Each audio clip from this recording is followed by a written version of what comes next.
на сите, добре дојдовте во седмата епизода на Фитера 10 од 10 подкастот. Јас сум Сара Александрова, дел од тимот на Фитера. Денес со мене е Кристијан Трајковски од фирмата Dark One. Здраво, Кристијан, како си? Здраво, одлично. Благодарам на поканата. Ти благодарам на присуството.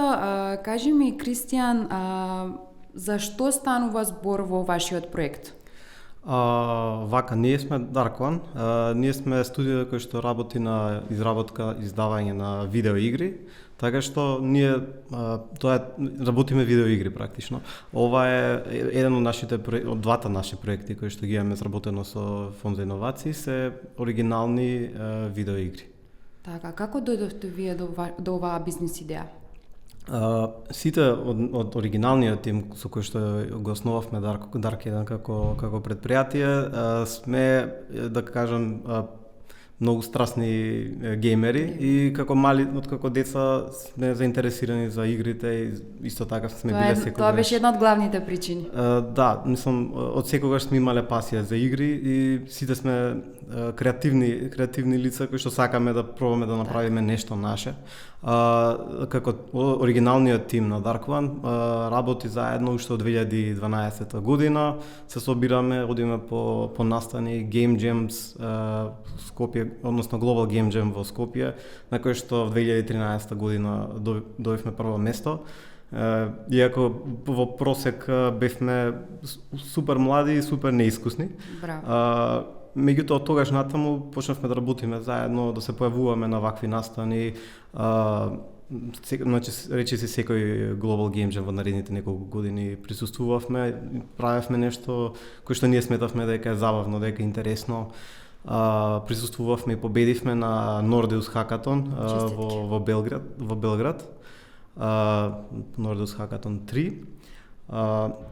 Така што долго време, уште пред да основаме нашата фирма, работиме заедно и сме тим. Супер.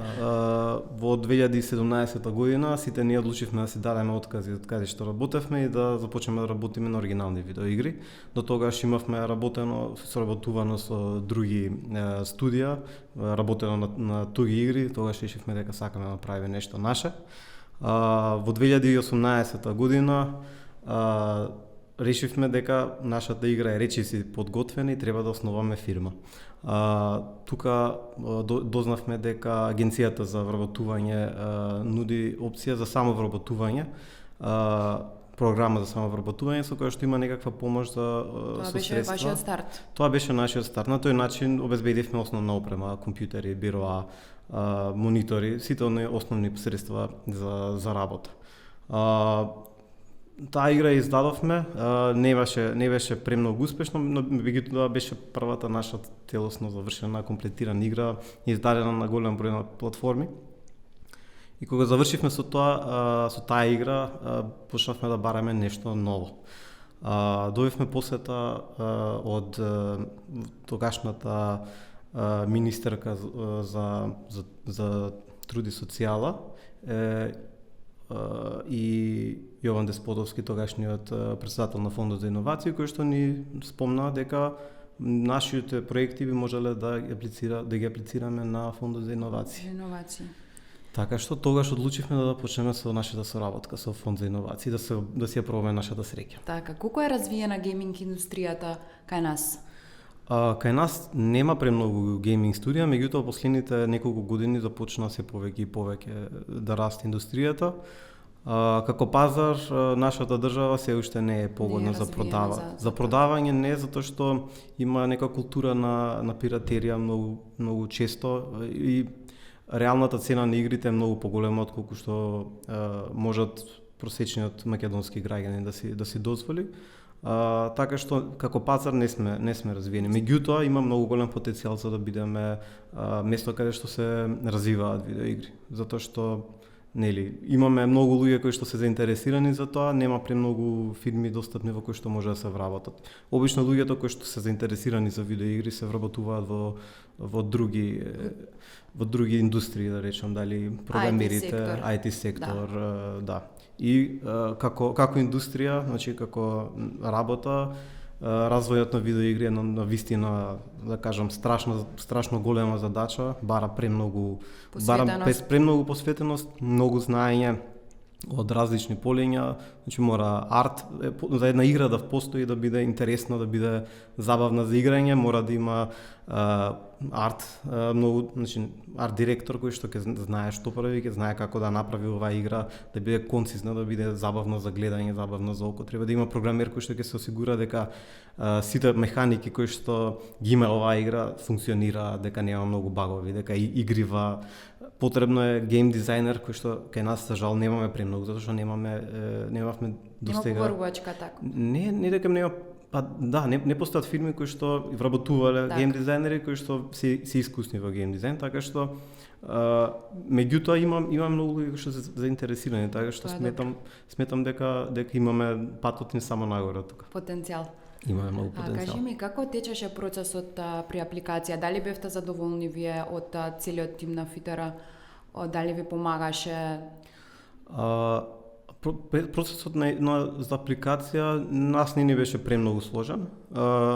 Знам дека се пополнуваат неколку формулари и генерално е тоа. Тоа немавме потреба да побараме дополнителна помош од тимот на Фондот за иновации.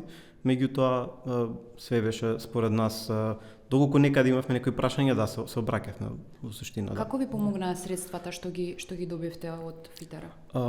Без средствата на Фитер нашата игра Скопје немаше да биде таму каде што е денеска, бидејќи немавме финансиски средства со кои што можевме да продолжиме да работиме на играта, така што овие средства навистина ни значаа. Најголемиот дел од средствата беа потрошени односно искористени за плати. Дел од нив беа искористени за купување на дополнителна опрема, за да можеме да пораснеме малку тимот и да работиме по-сериозно. Так. А од денешен аспект, како гледате на целиот тој процес што го поминавте од почеток до овој момент? Процесот на развој на проектот или збориме за процесот на... Општо за целиот процес, нели, од пред добивањето до добивањето и завршувањето на проектот? Моментот кога аплициравме, не бевме сигурни кога ќе добиеме, не бевме... Може би ќе добиеме, ако добиеме супер, ако не добиеме, ќе се снајдеме некако поинаку, ќе продолжиме. Меѓутоа, кога добивме мејл дека нашиот проект е одобрен, бевме сите супер среќни, задоволни, се почастивме и чекавме да започнеме со новото возбудливо патување. Така, дали би аплицирале пак? Би аплицирале најверојатно, меѓутоа не сум сигурен. Се надевам дека нема да имаме потреба да аплицираме, меѓутоа ако дојдат... Која е пораката што ти би им ја пренел на идните или на младите предприемачи?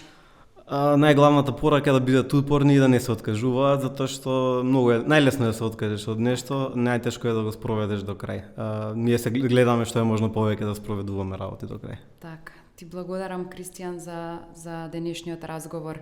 Ви благодариме што не следевте во 7-та епизода, во 8-та епизода гостинка ќе биде Зорица од Кариера МК. Пријатно.